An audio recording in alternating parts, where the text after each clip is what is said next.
Okay, good morning, Kirsty. We should be live, but as always, there's a little lag. So we're just going to check. And we are today on Instagram, TikTok, and YouTube. So I am going to just quickly open those channels. Sorry, I'm a little bit late today. And we should see the live. Live. Let's have a look. Yes, we're live on TikTok. I don't know how long for, because TikTok tends to kick us off. And we'll head to, I will open YouTube as well, because we don't often get people live watching and asking questions, but they come on afterwards. But just in case, I will open all three. And if you see my face flickering different shades of white, it's because I'm flicking from one screen to another. So let's just get into the live on here as well, and then I can answer any questions. I don't think we're on Instagram. Oh, it's not gone live yet on Instagram. No. Oh, hang on a minute. Hang on, I think I know why. 1 minute. I've pasted in the wrong stream thing. Stream key. Right, okay. Let's try that again, shall we? We're definitely live on TikTok. That's the good news. Come on, Instagram.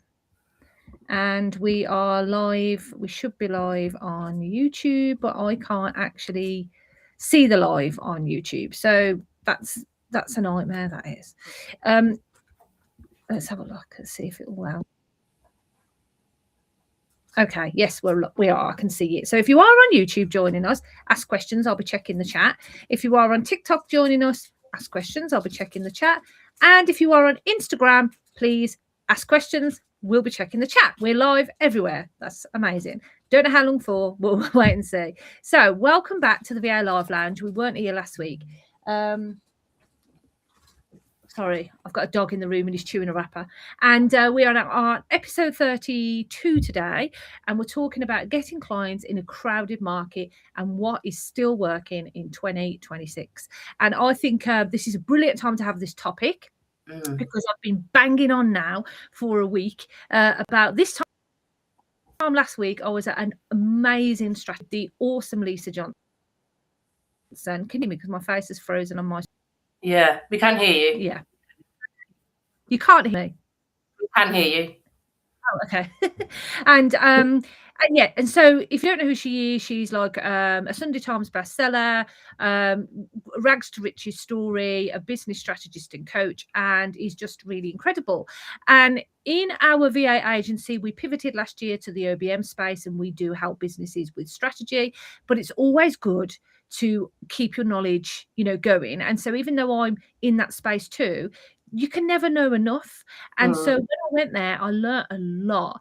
And that is really going to be, I'm going to really talk about that a lot today, because the market has shifted dramatically. And we talked about this recently, didn't we, Kirsty, about the outcomes that clients are wanting more and more and more now. Yeah, I think I don't know why, but it does seem to have ramped up so much. Like this week's just gone so quickly because it's just been so busy. And I hate weeks like this because I kind of get to the point where I feel like I haven't achieved anything and I've forgotten to do stuff, as you well know. Yeah. And you know what I mean? And I just feel like the pressure is so high at the minute with clients, like expectations of results and things like that seems to have just ramped up a bit. I don't even remember if it was like this last year. I don't think it was. I've personally never felt the pressure with clients wanting responses and connection. It just seems to have gone mental. 100%. I think we talked about the fact that now clients are wanting outcomes and results. So although that demand is intense, there's a lot more opportunities for virtual assistants now, because if you are comfortable enough in what you do, that you can offer an outcomes-based service, a results-driven service, you can charge a premium for that. So you can either be an assistant who is delegated to and just get those jobs done and have a caveat that says, look, I'm not here to guarantee results. So I'll give you an example. We've had a client recently, when they came on board with us, we hadn't made this pivot in our business. So we were just, generalist VAs, but we do offer marketing and tech. And for whatever reason, she got this idea into her head that we were going to transform her social media and get her loads of new clients. And that is just not something that we would ever guarantee to anyone. And it's not something that virtual assistants prior to 2026 would guarantee or should guarantee, unless you are a specialist in that area. And so, but it taught us a lot. It taught us that this is more what clients are looking for now. So although we've had to kind of put that client in the place and say, you know, if you want that service, you're going to have to go elsewhere, it has made us stop and think. And then the more we've talked about it, the more we've seen that trend emerging. So if you can offer a results-based service, let's say social media, you can guarantee growing someone's audience, you can offer lead generation where you can qualify leads, then you can charge more money in 2026. So all of those services that we currently offer, we can say, hey, you can jump onto this higher package, but that package, we're going to put more work into it, but we're going to get you guaranteed whatever that might be. And I think that way, how would you feel like if you're going to do that and you're charging more, does the stress of people wanting outcomes make it more bearable, knowing you're going to get more money out of it? This is the thing, isn't it? Because if you are charging a premium, you have to get those results, don't you? Yeah. And I think that pressure becomes more intense because they are expecting results, and if you don't achieve those results, then it's and I think as well it has a knock-on effect on your confidence and stuff as well, doesn't it? Oh yeah, 100%. Do you know what I mean? So because I think like if somebody's expectation of you is to get, you know, I don't know. I mean, I do lead generation for people, and people's expectation is, oh, we're going to get 50 new leads in like a week, and I'm going to convert them into clients, and this is going to like bring me a £50,000 turnover in a way. That is not going to happen realistically. Even a professional, not saying I'm not professional, but you know what I mean? You know, somebody who does that all day, every day, lead generation, phone calls, this, that, the other, you're never going to achieve 50 new clients ever. Yeah, we're not saying turn into these full-on companies. But, so, okay, I wouldn't say just suddenly overnight pivot into a results-driven service unless you've done your research first. So Kirsty does lead generation. Tell people, Kirsty, on average, how many people do you have to contact to get one positive reply to book a call or something like that? It'll be over 100. More than likely is the reality. I mean, you know, you've got to look at, do the research in the people that you're targeting for whatever industry you're looking at or working with.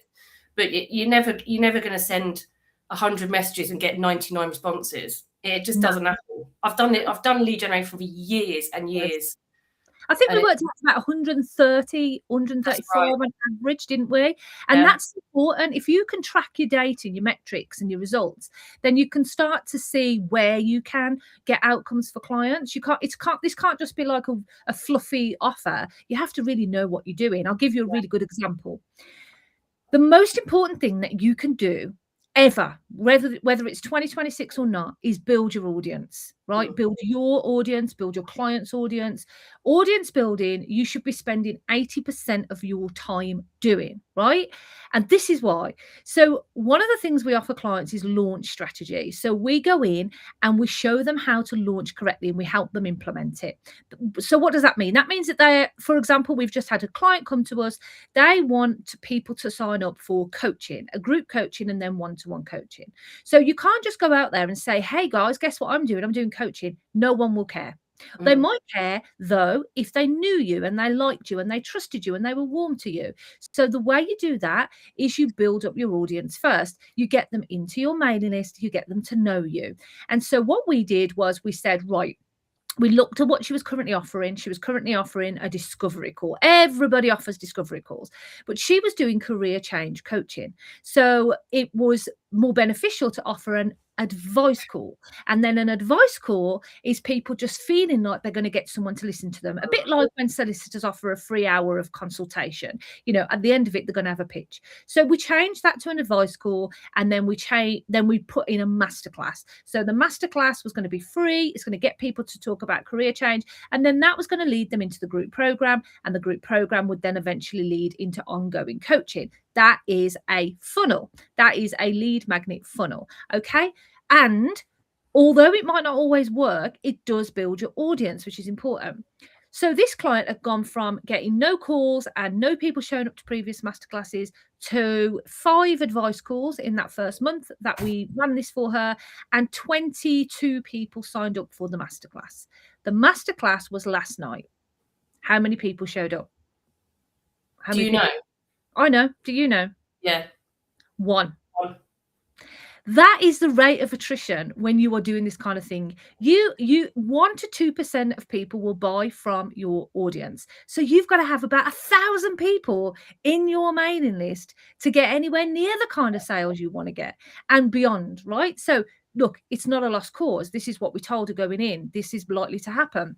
The good news is you've now started to build your audience. You go again, you do the same thing because it's proven that that system works. She's got 20 odd people in her, or 27 people she didn't have before, and we're still nurturing them. You've still got them to nurture to. So the reality is we now know that we can say to people, look, we can get you about over 20 people signed up to your masterclass. I mean, this is all dependent on the industry, of course. However, we can't guarantee that we can get you people actually signing up to your program afterwards. So it takes the sting out of it a little bit for us, because we do put a caveat in our client contracts when we're offering this kind of support to say we can't guarantee results. And the reason we can't guarantee results like that is if people will sign up to your actual offer is because a lot of it depends on you as a person. Look, how you're marketing it, how you're engaging, how you delivered the bloody masterclass in the first place, and market fluctuations. And we can't guarantee that. But what we can guarantee on the back of this and collecting the data is that we could say to people, oh, we could guarantee to get 20 people signed up to your masterclass. And you know what? They'd be really grateful because they don't know how to do it. And what you're really selling is the process on how to. Do you know what I mean? Yeah, exactly. And I think, I work really closely with this person as well. And she was beyond thrilled that she'd got, 22 people that signed up. And that was all based on the process that we'd put in place, because she followed the process and she put the work into it. Yeah. So that's the main thing, isn't it? If you put the processes in and the client follows it, then you're going to get results together. Yeah. Absolutely, 100%. And she's just texted me. She texted me last night to tell me how many people come. And she said, you know what? I don't think I'm going to wait. Let's just go again. Just go again. We've put more strategies in place for that. So I just wanted to say that. So one of the big things this year is the outcomes and results driven service that you can offer to people. We've got a question from Helen on Instagram. How about if your audience is wide? I mean, service based without having a niche. How do you target your right audience? Okay. So this brings me really nicely into the next big thing in 2026 and beyond, on how you're going to be able to get clients and how you're going to be able to stand out in the market. And that is you personally becoming the niche. Now, I would say I don't know why your audience is so broad. I wouldn't have a broad audience personally. I would go into niching. People don't niche because they're frightened of turning away other people, but that doesn't happen, trust me. But you can become the niche, and that is massive this year. And the reason why that's massive is because it's all about personal branding right now. So I am running a masterclass, not a webinar, sorry, not a masterclass, on the 27th of January, 5 till 6 p.m.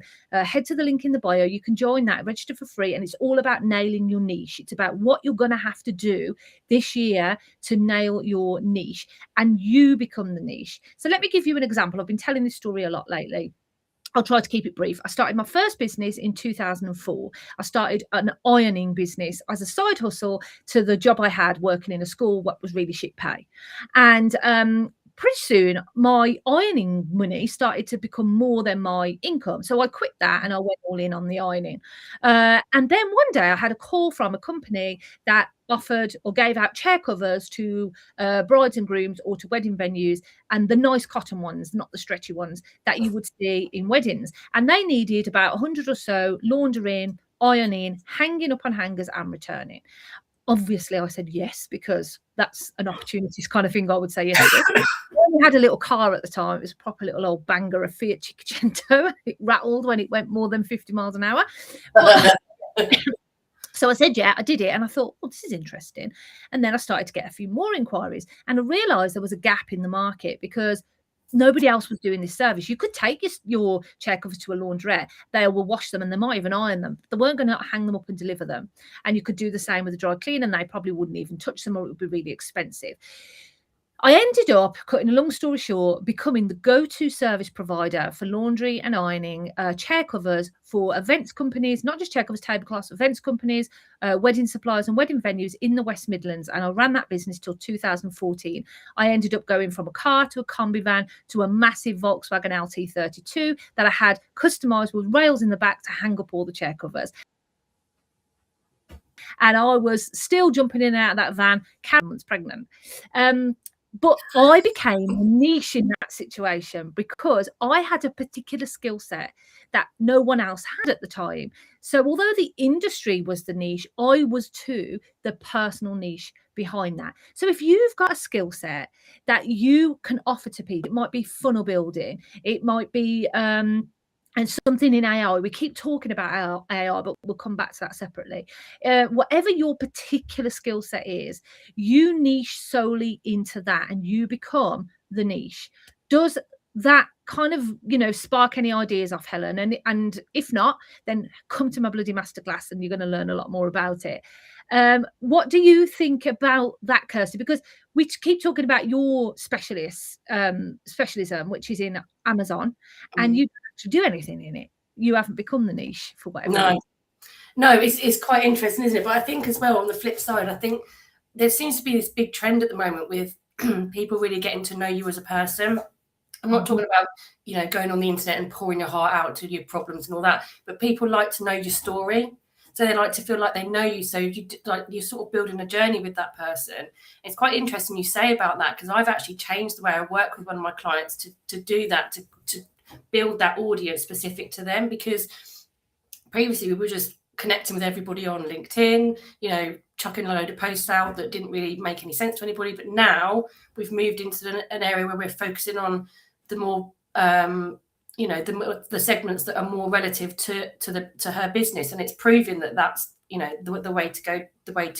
But I think if you do have a niche, you do, even if it's just something that you only offer for a short period of time for that people, like we've talked about VIP days, we've talked about doing classes and courses and things like that, you're opening a door to all your other services. So even if you just have one niche and you get your foot in the door with that, even if it's, like I say, a short term or a long term, you've still got your foot in the door to open up to your other services that you can provide.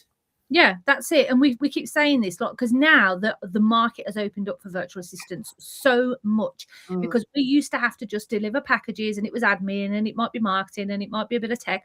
Now you can do what Kirsty just said. You can do VIP days and you can sell your specialism, so you, the niche, during those days. And it's almost like a lead magnet in itself, because for example, we're doing a VIP funnel building day. So in a whole day, we will build out your funnel.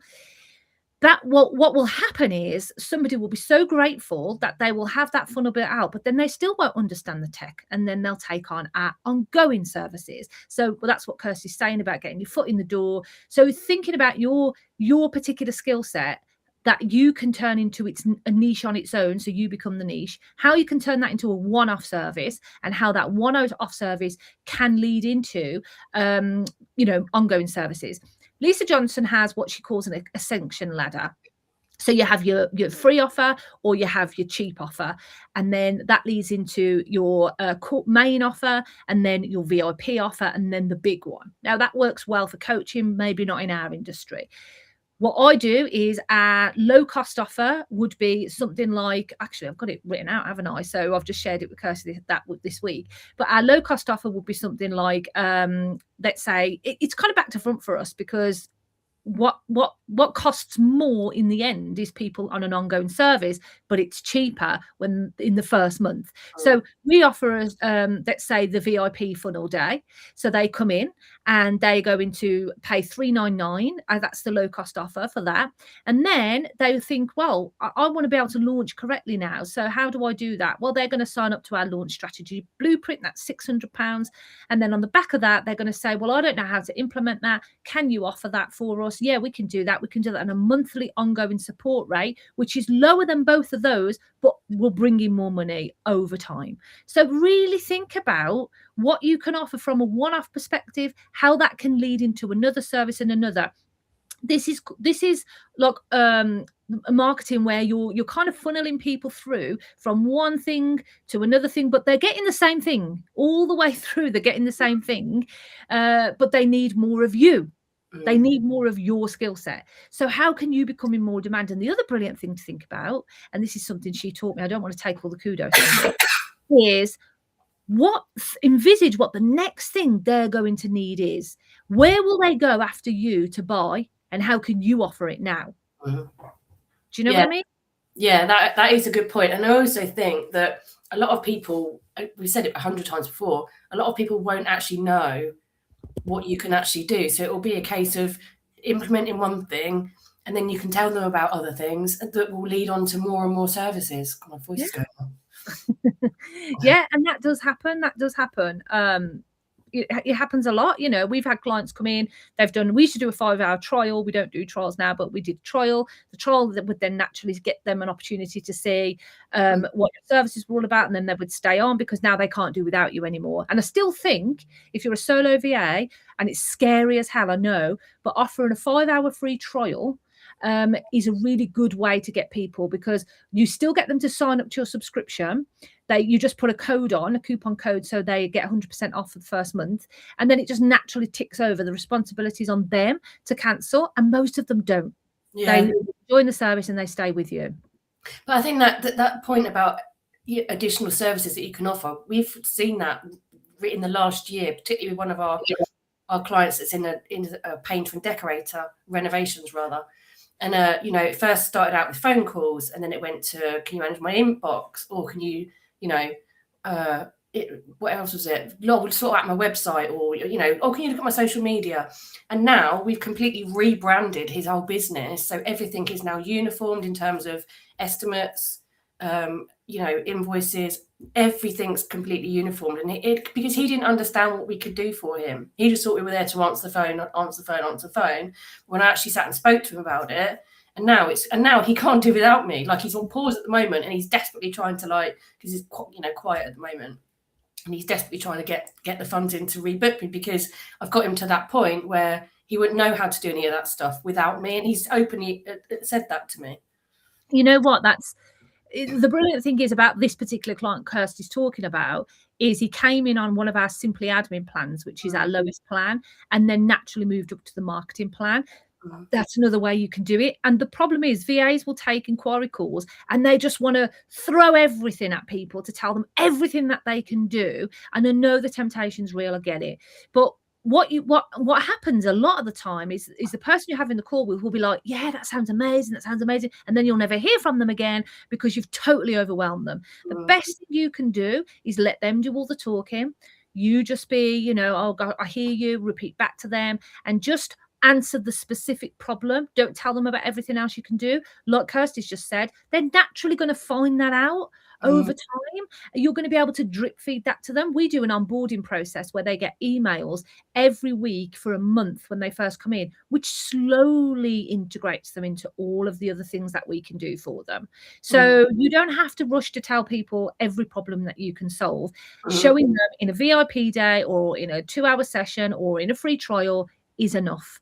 I also want to talk about, like you've just said, personal brand. Personal brand is so big right now that corporate companies are hiring in strategists to humanize the CEO. The CEO can't hide anymore. They can't be behind the shadows. They have to step into the limelight. So I would urge any VA that is a solo VA to stop hiding behind a company name.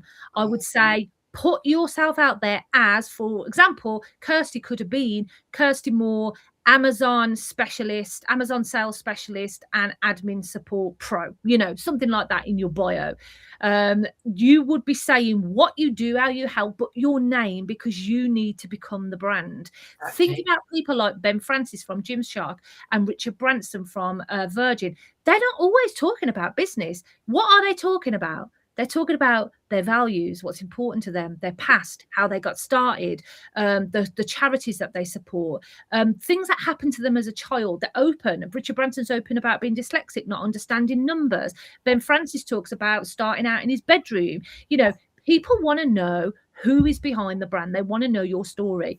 Yeah. And one of the things, we was talking about this anyway, but one of the things I didn't know and I learned in the strategy day was that where our primary messaging used to be, we have to talk more about what we do, who we solve, the problem we solve, and who we help. And our secondary messaging was our story. Your secondary messaging is now more important. Yeah. So I would say get a pen and paper. This isn't like you getting the little violin out so people feel sorry for you. This is you being genuine, really genuine about your story. And it's writing down what is it you want to talk about. And you won't be comfortable talking about everything. And actually, my story for my VA community is very different to my story for LT Business Management. And some of that story I never considered sharing before. So in my LT Business Management, I did a talk last year, a talk that I now think probably made me have a traumatic mental breakdown because I went to a really personal place. But it is something I think I need to talk about more from a resilience point of view. It's really hard to run a business. You have to be resilient. From my VA community point of view, I want to talk more about the failures that I've had, about the fact that I wanted a life of freedom. So I moved into a caravan and went traveling the world. I want to talk more about the fact that, you know, just all of the personal things that have made me want to do this that can inspire you. So what's going to stand out for you this year is you being the niche, you being able to be outcomes driven and sharing your story. None of these flashy posts that are made in Canva and, you know, I do your admin inbox sorting. That's great. But who are you? Yeah, this is it, isn't it? And that's what I mean about this. It seems to have like done a flip, isn't it? Whereas everyone's talking about what they can do in terms of business, but actually people really want to know who you are and what your values are and what, where you live and all that kind of thing. So I joined a call recently with one of our long-term clients and we were just chatting for ages. She said to me, I don't actually know where you live, which is quite, we've worked for her since I joined, which was 5 years ago this year. And it was really odd because I thought, and I just sat back and thought, I don't actually know if they know much about me on a personal basis. Which is where you've got, you should be talking about yourself and what you're doing and what you enjoy doing so people can join your journey and find out who you are and build that trust. Yeah. You know? Helen's asked, does every story have to be related to business or can it be just us? I would say that it can be just you, as long as it's tied into the values of what you're doing. So let's say bullying is a big thing for you and maybe you're even part of an anti-bullying campaign and you talk about that, then you can talk about that. It doesn't have to be related to your business, particularly on Instagram. On LinkedIn, I always think it's a good idea to kind of bring it back in a little bit to your business because people can get really pissed off on LinkedIn. But it doesn't necessarily have to be. My post this morning, let me just check. So my post this morning that went out on which channel? Let's have a look. I went out on my LT Business Management is a picture of a bag of fish and chips and my dog. And it says, why did I drive 45 minutes to buy these chips? Now, it's a personal story, but it is tied to business because it's about that company having a story, that they had a PR strategy and mostly their stories. So if you can use your personal story as a teaching moment, that's really big. But it doesn't necessarily have to be. I mean, I've talked really openly. I would always link it very slightly. I talked really openly about my struggles last year and that I had a bit of a mental breakdown. My business, we become VAT registered, literally nearly wiped us out overnight and we had to start again and the struggle's very real. So I talk about that and I talk about that because I want people to understand that it's not as easy as everyone's making out it is. So to answer your question, because that sounded really long-winded, I would say it doesn't have to be on Instagram. I think it does on LinkedIn, but it's beneficial if you can very loosely tie it into reminding people who you are and why you're doing what you're doing. I hope that as that. And we do all have a personal story. And listen to this, Kirsty's quite a closed book, and she doesn't always share her story. And episode 29, and it's in my head because of this reason, Kirsty opened up about her struggles, and she was, visibly, and you could hear it audibly, really upset. So much so, it became the most popular podcast episode because people were listening to it. It resonated. They were reaching out to me. They were reaching out to Kirsty. Yeah. I had somebody on LinkedIn the other day telling me they're signing up to the membership that we've got just because of that podcast episode and everything that we stand for. So that is why personal branding and genuine about it, is so important. It's so important this year. But I would say do it with authenticity. Like for me, it comes really natural because I've always worn my heart on my sleeve. There's a big thing. If you've ever watched Brené Brown's TEDx talk about vulnerability, it really resonated with me when I heard that, because she talks about how people aren't vulnerable. And I've had a really difficult upbringing, but I'm still vulnerable. And I think it's important to be like that, because I don't care if I get screwed over. I do care, obviously, but at the end of the day, I'd rather be open and be me than this closed up person who can't share things. So I'm going to tell you now, one of my stories I've decided to include is being screwed over. And if you listen to some of our podcast episodes, you will know that we got screwed over. I say we because of Kirsty took it personally too. But I had a family member that I gave a job to in this business, and they totally screwed me over. And you know what's really funny? I don't follow them. I've blocked them. I don't want to know anything about what they're doing. But every now and again, somehow something will slip through the cracks. And I always think your story will never be genuine, because I've seen her do things like an interview, and she'll say, I started my business so that I could, I decided, I just wanted to be there for my girls and this, that, and the other. Bollocks, you got the job given to you and you copied everything. So don't talk about the fact that that's how you started, because it's not true, and people will find out eventually, and then they won't trust you. This is the thing, isn't it? People will find out stuff like that. And I think it's about, if you touch on that podcast that we did, that people actually are reminded that we are human. Yeah. And I think a lot of people sometimes forget that kind of thing. We do have other stuff going on and things like that. But that's a really interesting point, and you're going to talk about that.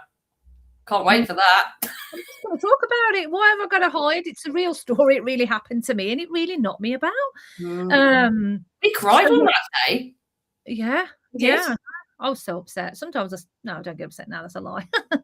But the other thing is, somebody wrote in a Facebook group today, on a VA Facebook group, oh, can everyone tell me where they're getting their AI headshots? Okay. Now, I'm not going to lie and say I haven't done this before, but I don't use them now at all. Now, don't do this. Pay for branded photos.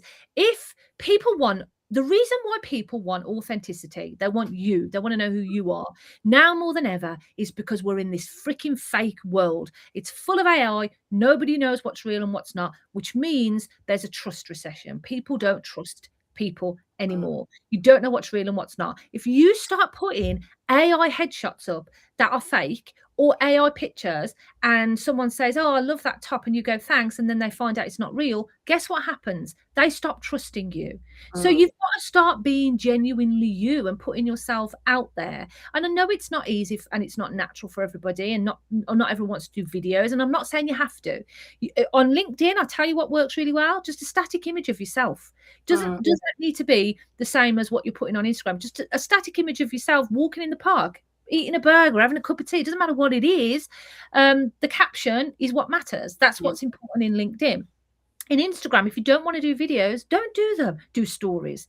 So on your stories, do polls, and polls. It could be about anything. I did a poll. I think, what was it about? Oh, well, you're going to go and have a snowball fight. Nothing to do with this. It gets people engaging, and then you show up in the algorithm. So you don't have to do it all that way. But whatever you do, make sure it's genuine and you're being authentically you. I have so many things going around in my head that I want to share. When I started that business back in 2004, this is how much things have changed. The market's changed, right? The marketing trends have changed. Back then, people wanted to buy from companies, not people. Okay, it was very different. To buy from a solo person like me, it was difficult to get that kind of business because they didn't trust you because, well, who are you? You're just a person. I want to buy from the company. So I literally had a virtual office like you can now. So it looked like I had this big company somewhere. I invested in, it was called a Ring Central phone number. So it was like a VoIP thing back then, and it was an 0800 number, which would go through to a receptionist, then come to me. So it looked like I had this proper company. I had a sign written van that we'd done ourselves with decals from eBay. But when people said, "Oh, so where's your unit then?" I'd go, I'd always back the question off. Oh, it's not far, I wouldn't tell them I was doing it in my living room. And then when it got too big to do it in my living room, I had like a workshop built for me at the bottom of the garden. So I would say to people, I've had this fully built, customized workshop, but I didn't tell them it was in my garden, right? Because back then you had to do it like that, right? Now I would be totally saying, it's just me and my house, guys, and they would love it. They'd be loving it. They'd be like, that's amazing. So if you are going into being an agency as a VA, totally call yourself a company and brand from that perspective. If you are a solo VA, be you and use your name in everything that you do. Yeah, I completely agree. And I think it resonates with everybody at the moment, doesn't it? With like working from home and being virtual and all that kind of thing, because it doesn't, you do remember that you do actually live in a house and you are actually a real person. You're not an AI bot, and you're not a, somebody and that was proof actually, because with the client I work with, the trade guy, he changed his phone calls to the AI bot in the CRM, which lasted about less than 24 hours because it took that personal touch away from when the clients called him and I was answering the phone and talking them through the process and all that kind of thing. And he did it through the AI and it was so slow. The company name was pronounced wrongly and things like that. So people do want to have that personal touch and that personal feel. So put it out there as much as you can. I'll give you another great example of that then. So, and this is what I was going to tell you after the call, but I'll tell you now because it's super exciting. It is. I white label a CRM system, and we did it originally for our business, so for LT Business Management, LTBA services, because I wanted an all-in-one system that could do everything. I was so sick of having multiple tabs, and because I've got a team, I felt like it was all slipping away from me. So we developed this system, we made it really bespoke to our business, and then one day a light bulb went off and I thought, I could offer this to other virtual assistants. And so last year we launched the VIP Access membership. So it's the system, it's our system, so it looks like what we've got inside our business, because we give you loads of the extras like the systems processes, onboarding clients, onboarding associates, offboarding, the client agreement, contract, like literally everything.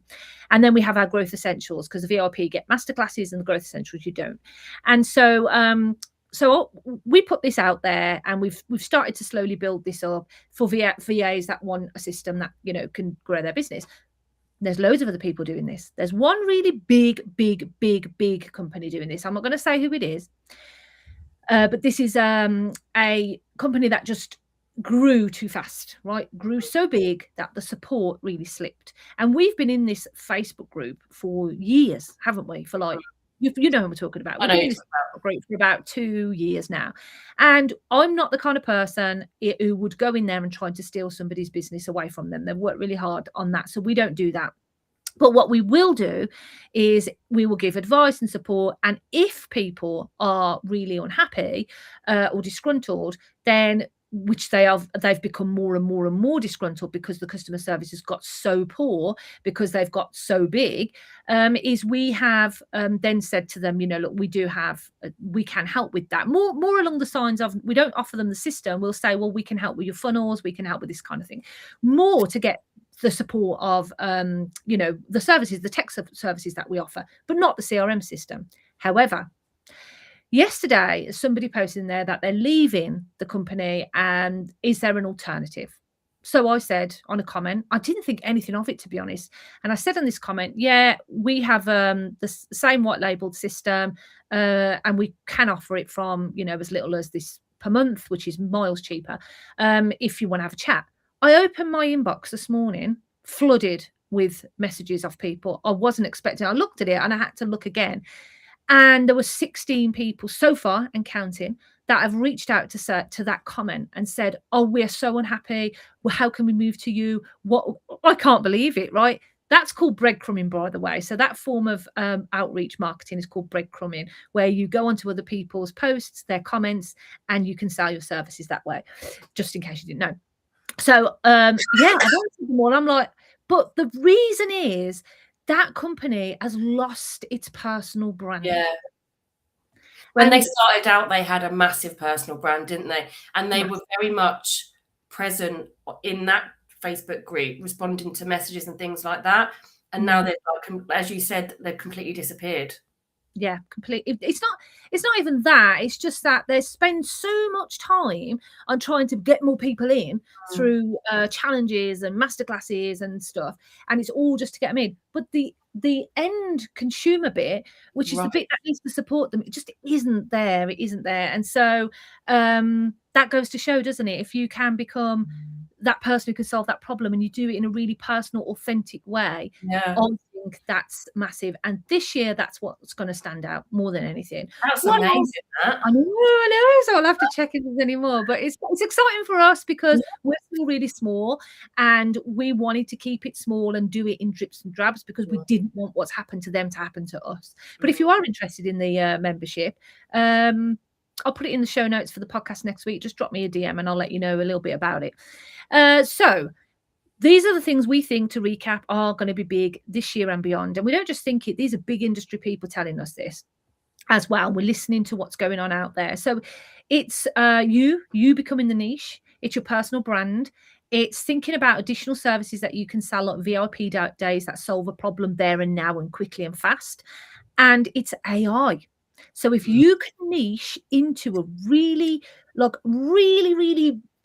thin, narrow AI thing, like AI video editing or AI prompting specialist or AI agent building, and you can get really, really good at it, people will need that. Because although clients know what it is and what it can do, and they're having a dabble and they don't want you to write their blog posts anymore because they're doing it all in AI, that's great.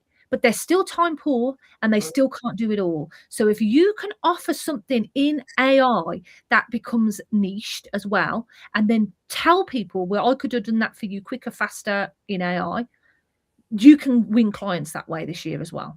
Yeah, I think so as well. And it just, again, touch on that personal side of it, because people will warm to your, your situation and your life and all that kind of thing. But I think it's just about, I'm massive on referrals at the moment. I keep getting messages all the time because my private client, she shares my details and stuff, and I just don't have the capacity, unfortunately, and I refer them to you. So it's kind of like but referrals are huge. So get testimonials from people, put them out there, even if it's once a month or once a week or whatever. Shout about, get people to talk about what you did for them and how you changed things and all that kind of thing. And that will build your client database. Oh, hello, Miles. Ignore him. Oh my God, let me just shut him out 1 minute. See, this is personal branding, guys. This is real life. No, I just have to shut the guinea pigs up.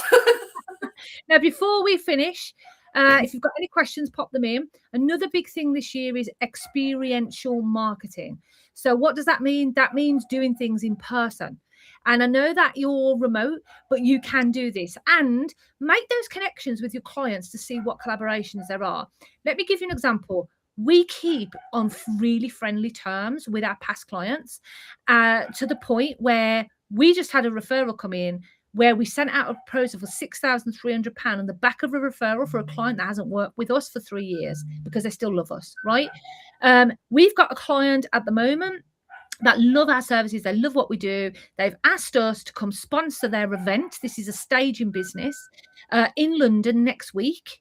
And I've said, yeah, of course I'm going to do that, because I get to go to London and meet a room full of stagers, and our client's going to talk all about us in that room, and we get to do a 20-minute talk. And we're just going to get instant clients because we're in person with them. But you can also put on events. So I am putting on an event for my LT business management company on the 20th of March. Kirst doesn't know about this yet.